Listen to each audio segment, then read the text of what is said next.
కానీ మీ బిడ్డ ఎవరో కాదమ్మా, మీ ఇంట్లో పనివాడుగా ఉన్న మీ బిడ్డ చంటినే మీ బిడ్డ అని చెప్పనేసరికి ఒక్కసారిగా షాక్ అయిపోతాడు కేశవ్. అయితే ఏం మాట్లాడతాం, చంటి నా బిడ్డ ఏంటి అనగాని, ఏంటండి మన బిడ్డ చంటి అని అంటుందేంటి, మన బిడ్డ కార్తికేయ కదా అని చెప్పను. కానీ కార్తికేయ మన బిడ్డ కాదు,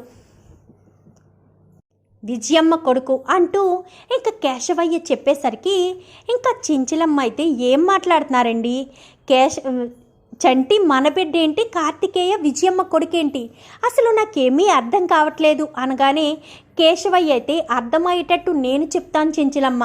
ఒకరోజు కేశవయ్య విజయమ్మ వాళ్ళ నాన్న మాట్లాడడం మొదలుపెట్టిన తర్వాత ఫస్ట్ నాతోనే కదా మాట్లాడారు. ఆయన మాట్లాడిన మాట ఏంటో తెలుసా, ఈ విషయమే చెప్పారు. మీ బిడ్డ చనిపోలేదు, బ్రతికే ఉన్నాడు, పలానా సచివతి దగ్గరే పెరుగుతున్నాడు మీ బిడ్డ అని చెప్పాడు. మరి నా దగ్గర ఉన్న బిడ్డ ఎవరు అనగానే నా విజయమ్మ కొడుకు అంటూ చెప్పేసరికి ఒక్కసారిగా షాక్ అయ్యాను. ఆ క్షణం నుంచి సచివతమ్మని వెతకని చోటంటూ లేదు.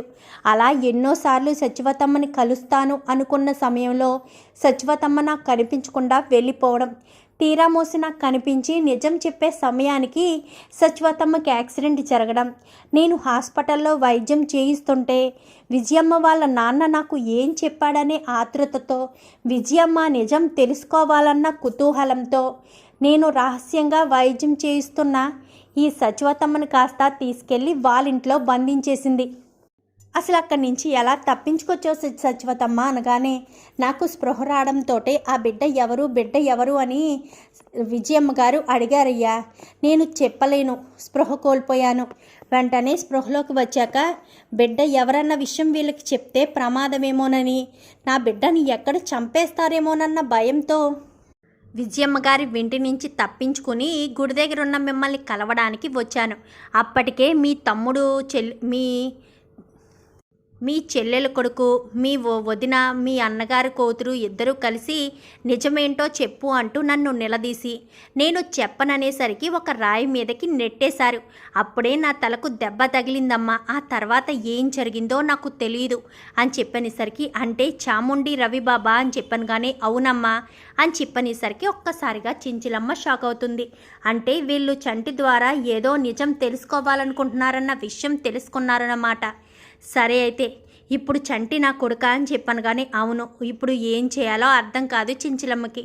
సరే నువ్వు ఇక్కడే రెస్ట్ తీసుకో, ఈ విషయం ఎవరికి చెప్పలేదు కదా అనగానే లేదమ్మా అని చెప్పనేసరికి ఇంకా ఈ విషయం ఎవరికి చెప్పడానికి వీల్లేదు, చెప్తే నీ బిడ్డలా చూసుకున్న చంటి మీద ఒట్టే అని చెప్పనేసరికి ఒక్కసారిగా కేశవయ్య షాక్ అయిపోతాడు. ఇదేంటి చించిలమ్మ ఎలా మాట్లాడుతుంది, బిడ్డ మీద ఒట్టేయడమేంటి, అంటే చించిలమ్మ నిజాన్ని బయట పెట్టదా ఏంటి అనుకుంటూనే కేశవయ్య ఏంటి చించిలమ్మ ఏంటి నువ్వు అనేది అనగానే, నేను ఏమన్నా ఏమనకపోయినా ఎట్టి పరిస్థితుల్లో విషయం బయటకైతే రావడానికి వీల్లేదు అని చెప్పి చెంచిలమ్మ కాస్త అక్కడి నుంచి వచ్చేస్తుంది. ఏమనుకుంటున్నావు చెంచిలమ్మ అనగానే, చంటి నా బిడ్డని చెప్పడం కంటే నా వారసుడిగా ప్రకటించడం మంచిదని నా మనసు కనిపిస్తుంది.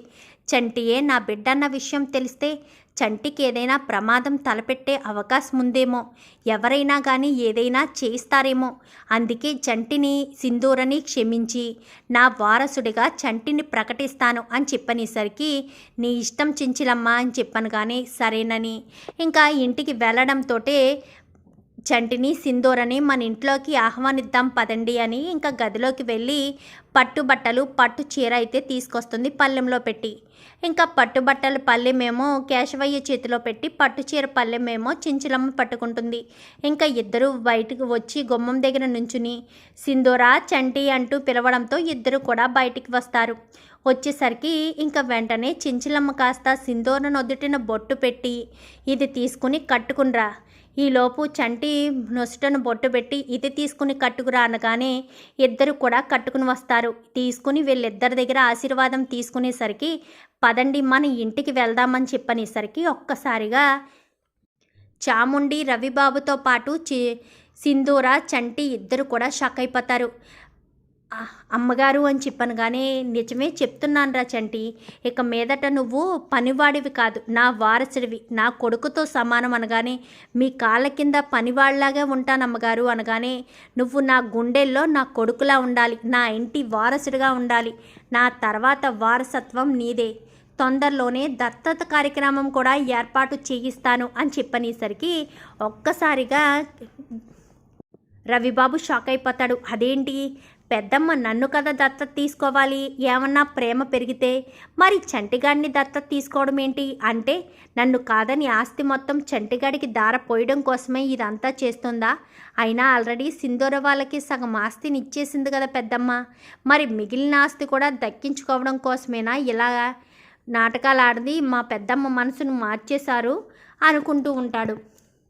ఇంకా లోపలికి తీసుకొచ్చిన తర్వాత నా కొడుకు, ఇక మీదట నువ్వు అమ్మగారు అని కాదు అమ్మ అని పిలు అని చెప్పి అనేసరికి అమ్మాను అనేసరికి అమ్మ అని పిలుస్తారు.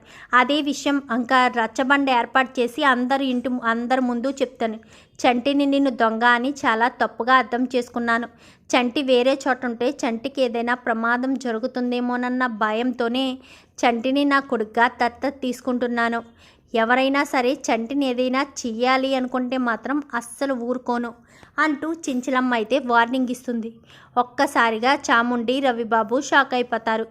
చూద్దాం మరి రాబోయే ఎపిసోడ్స్లో ఇలాగే జరగాలని